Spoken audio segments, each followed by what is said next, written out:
happy to be here this afternoon. And let me begin by saluting the people of Kenya who braved a painful struggle, not only to give themselves a new constitution, but also to make the word constitution a popular and a valid subject for discussion in our country. Those who have come of age towards the tail end of the very protracted struggle under this constitution may not believe it. But there was a time when being perceived to be harboring thoughts about a new constitution landed people in jail. I wish to pay unreserved tribute to those citizens of Kenya, the living and the dead, who braved the worst in order that Kenya may get a new constitution. And here, you may remember some of them.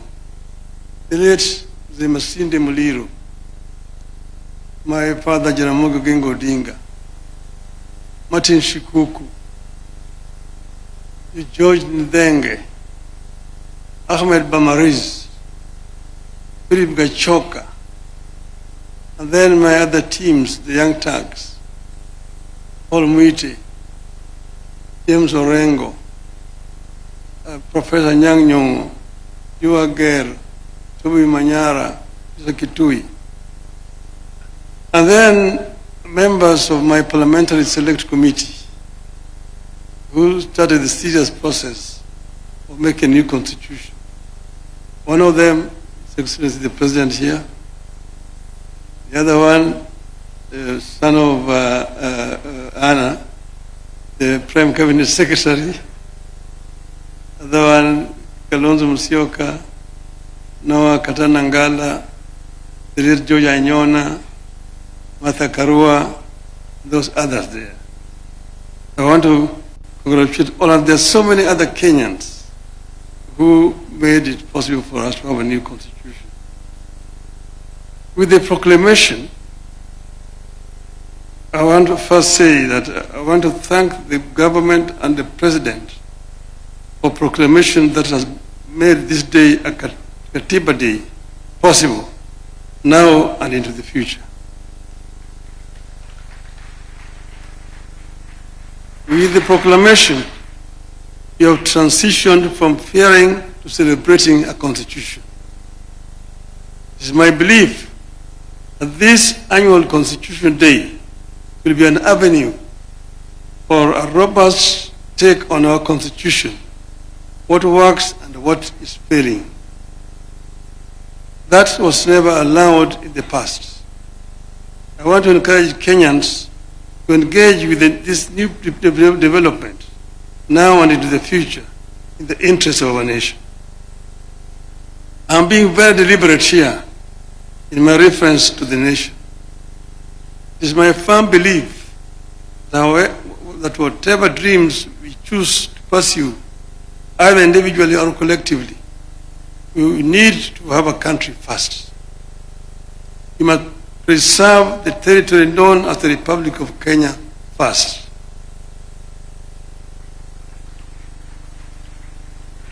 Then, within that territory, you can agree or disagree on the validity of our dreams as individuals or a nation. Since you promulgated the Constitution 2010, we have reaped a bountiful in some areas and a whirlwind in others. I wish to reflect with you on how some of the institutions that came with the Constitution have improved our country, where others have left plenty of room for improvement. Fellow Kenyans, before the 2010 Constitution, the High Court was identified as a core enabler of the maintenance and extension of tyrannical rule in Kenya. Out of that period, you can barely recall any decision of the old High Court that upheld the people's fundamental civil liberties. That is the period in which the Attorney General declared that the President was above the law. And I hope that my sister here will not follow suit. It was the period of constitutional amendment that removed the security of tenure of judges. Since 2010, the Constitution and Human Rights Division of the High Court of Kenya has set itself apart from the Court of Appeal and the Supreme Court as the most effective vanguard of the people's fundamental civil liberties. The Constitution of 2010 came with a stronger mandate for the Auditor General. From an era where the Office of the Auditor General was heard of only once in a year when it published its reports and dumped it in Parliament. Our Auditor General since 2010 have been bold, brave, and easily identifiable for standing up for the public interest.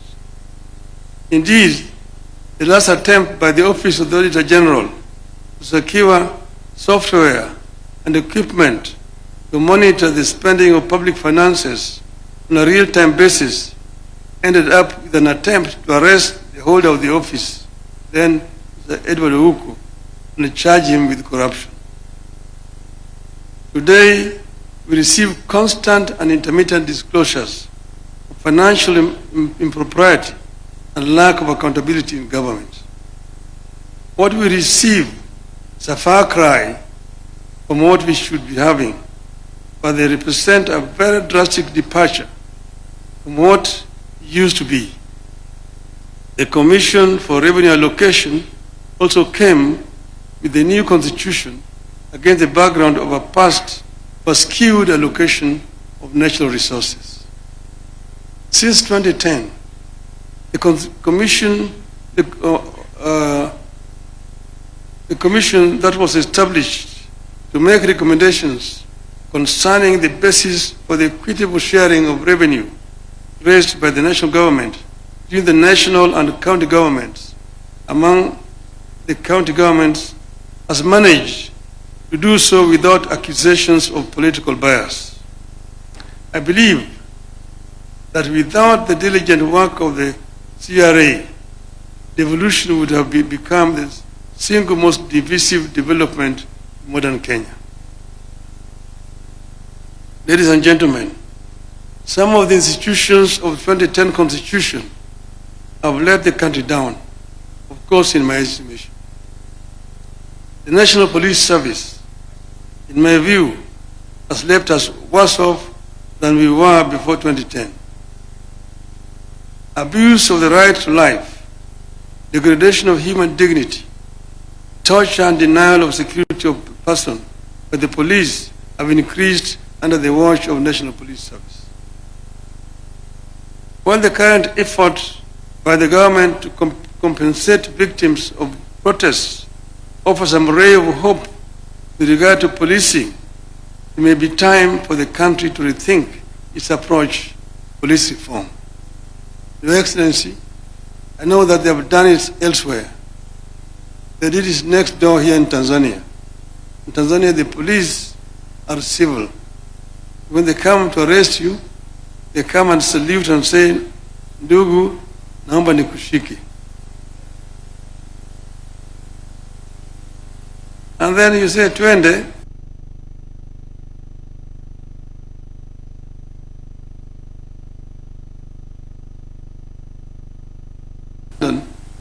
You go to the cop. They call the Bobby. "Excuse me, could you show me the road to Trafalgar Square?" "Oh yes, Trafalgar Square, yes. Walk straight on. Turn to the left. 100 yards. Turn to the right. Straight on. You can't miss it." They say, "Thank you." They say, "Thank you, sir." In Nairobi, you get lost. Afande, ninyeshe njia ya kwenda Kariakoo. Umepotea? Ndio. Wapi kitambulisho? "Oh, sikubeba kitambulisho, niliwacha nyumbani."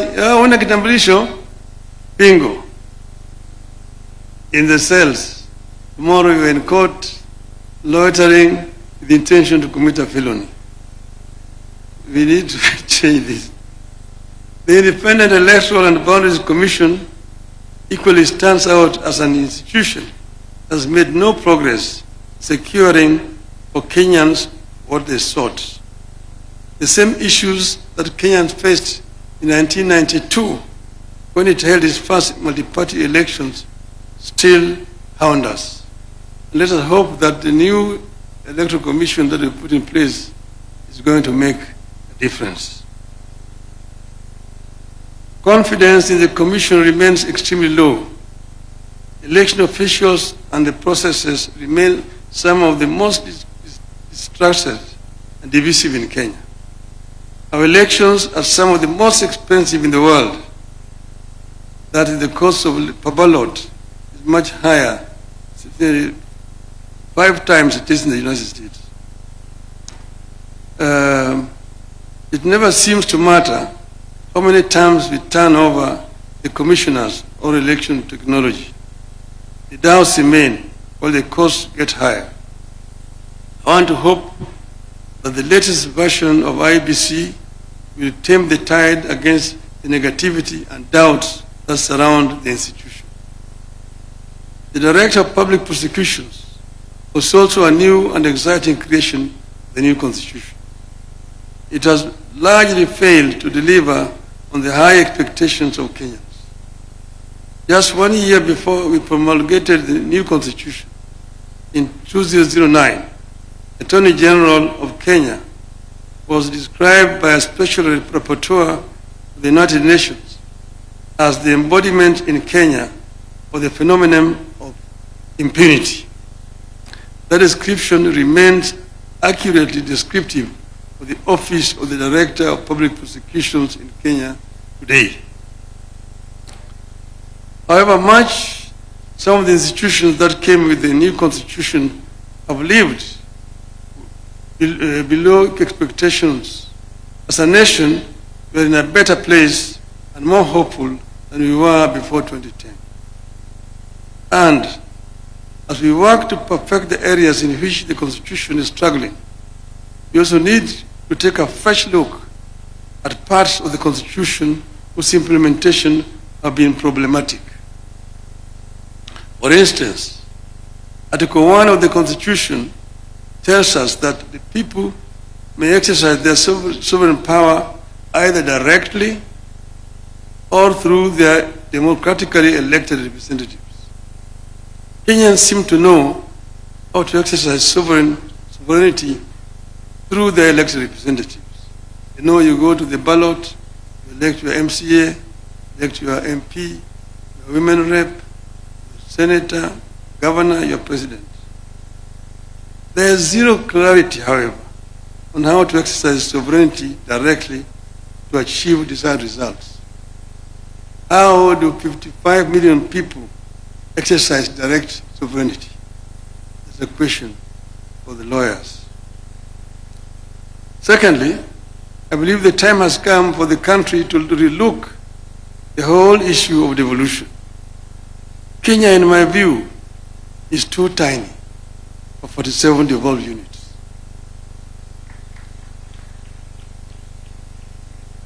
We are just 5 short of the United States, which is a continent. Nigeria, with over 200 million people, has got 34 plus Abuja. South Africa has got 9 provinces. I won't advocate for abolition of any county, but I believe we are ripe for a 3-tier system that has county, regional, and national governments. I believe the articles introduced in the Constitution to strengthen the provincial administration need to be reviewed, the view to abolishing the system. This was an issue at Bomas of Kenya, the provincial administration. And we said it was a relic of colonialism that has no place in independent Kenya, yet we seem to be reviving it.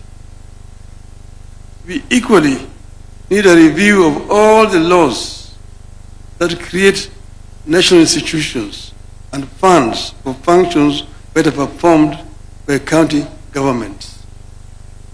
we are not opposed to implementing projects at the constituency. But under this constitution, constituency is not a devolved unit. The evolution has two levels, national and county levels. It is not right for the national government to jump the county government and create another unit below the county government where you call it NG. It is not necessary. Work through the county government. The money that we are giving to the people to go and implement projects at the constituency, give it to the counties. The county be the ones implementing. And let Parliament do what is constitutionally mandated to do. Representation, legislation, and oversight. Because if you are yourself a contractor and you are a member of Parliament, who is oversighting you? I've said this amendment that you brought to the Parliament, bring it there, but let us take it to the people. Let us take it to a referendum and test if the people will accept it. Let us check if the people will accept that members of Parliament can be oversighting and also implementing at the same time. Over this, there's no compromise. Tunaenda kwa wananchi. So, Your Excellency, I know that this particular stand is making me very unpopular, but I just don't care. I will stand my ground on this particular issue. With those many remarks, thank you very much. Happy Katiba Day.